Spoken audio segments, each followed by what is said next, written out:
زندگی رہی تو انشاءاللہ یہ ملاقاتیں ہوتی رہیں گی۔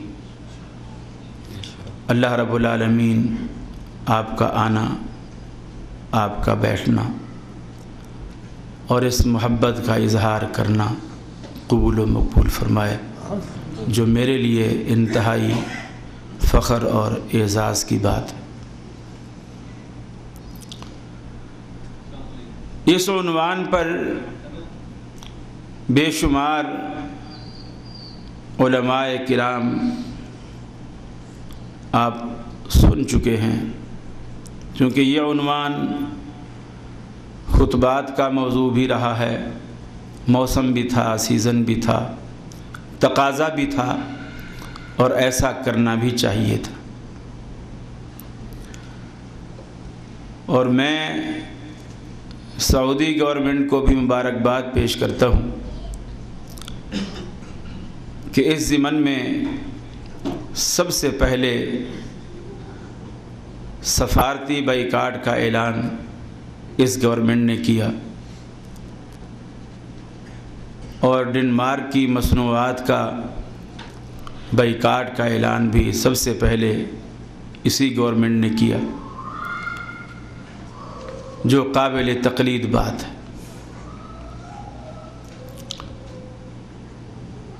دیکھنے کی بات یہ ہے، کفر سے تو توقع رکھی جا سکتی ہے،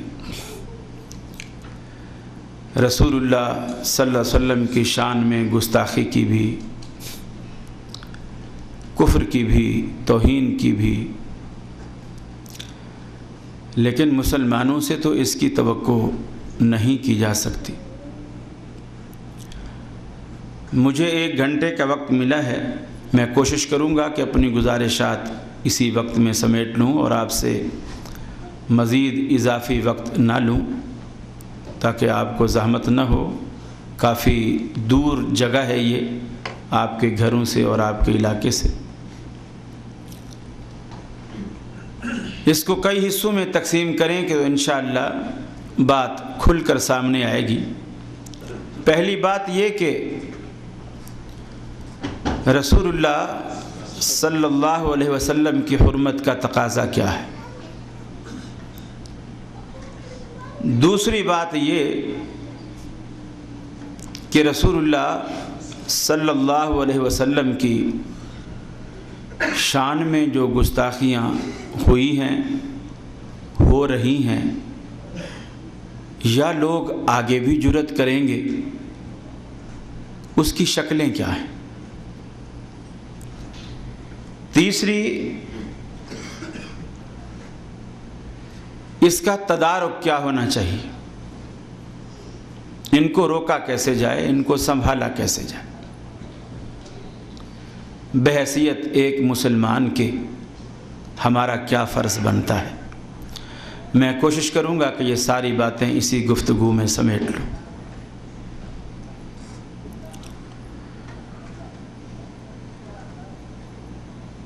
پہلی بات یہ ہے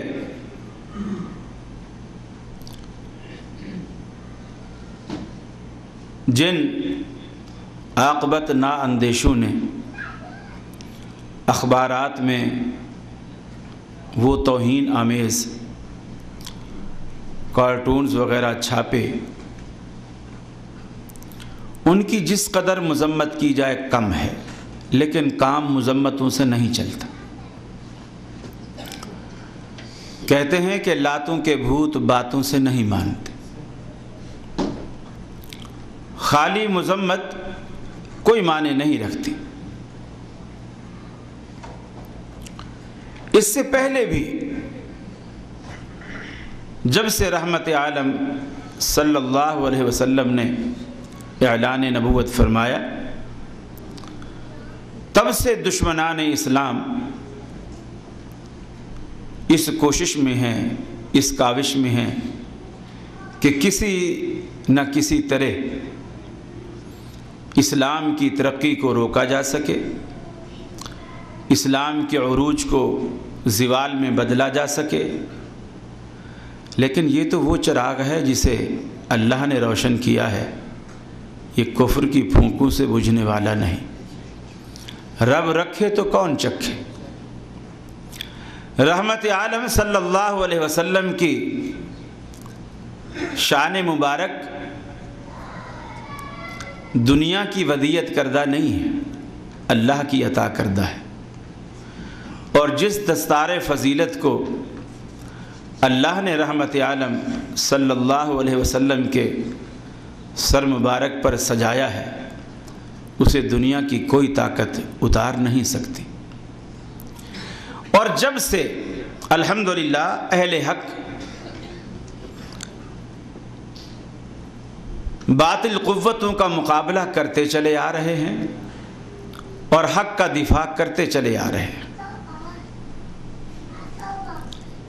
پارٹیشن سے پہلے جب پاک و ہند ایک تھے،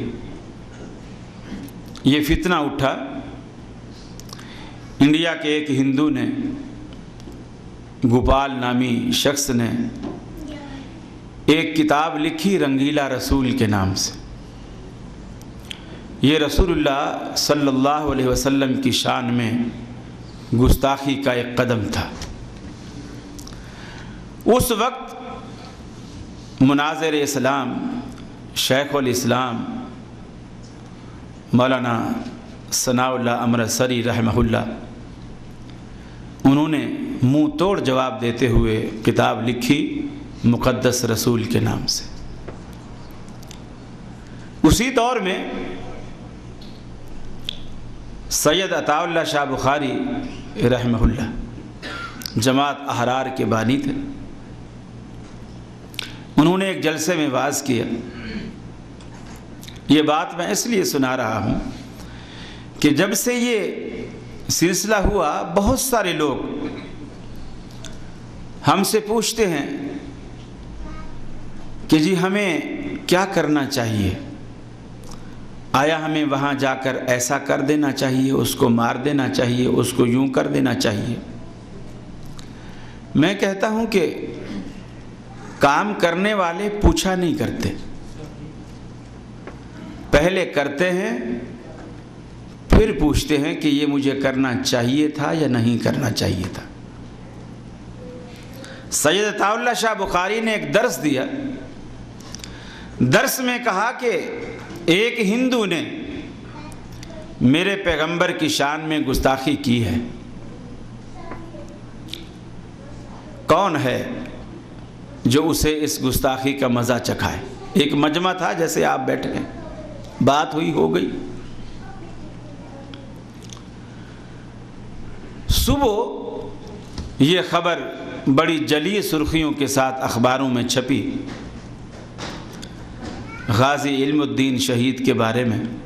اس کا باپ لکڑی کی کارپینٹری کا کام کرتا تھا، جسے اردو میں ترکھان کہتے ہیں، فرنیچر بنانا، الماریاں بنانا، کرسیاں بنانا، ٹیبلیں بنانا۔ وہ ترکھان کا بیٹا تھا اور کوچوان تھا، تانگا چلاتا تھا، سواریاں ادھر سے ادھر لے جانا۔ وہ بھی جلسے میں شریک ہے، اس نے یہ بات سنی، نہیں معلوم رات کی کون سی گھڑی تھی، گھر سے اٹھا، دیوار پھلانگی، اس کے گھر میں داخل ہوا، کس طرح اس نے دروازہ کھولا، چھرا ہاتھ میں لیا اور اس کو اٹھا کر فوراً ہی اس کے سینے میں خنجر گھونپ دیا اور کود کر باہر آ گئے۔ پکڑے گئے، جیل ہو گئی، مسلمان وکیل بھی کھڑے ہو گئے، ہندو وکیل بھی کھڑے ہو گئے، کیس انگریز کی عدالت میں ہے۔ مسلم وکیل اسے کہتے ہیں علم الدین کو کہ تو عدالت میں یہ بیان دے کہ تو پاگل ہے، یا کم از کم اتنا بیان دے کہ تو اس وقت پاگل ہو گیا تھا اور تجھے دورے پڑتے ہیں جنون کے، اور تجھے کچھ پتہ نہیں چلتا کہ تو کیا کر رہا ہے۔ تو اس طرح عدالت میں بیان دے تو تیری جان بچانے میں ہمیں بہت مدد ملے گی۔ وہ جب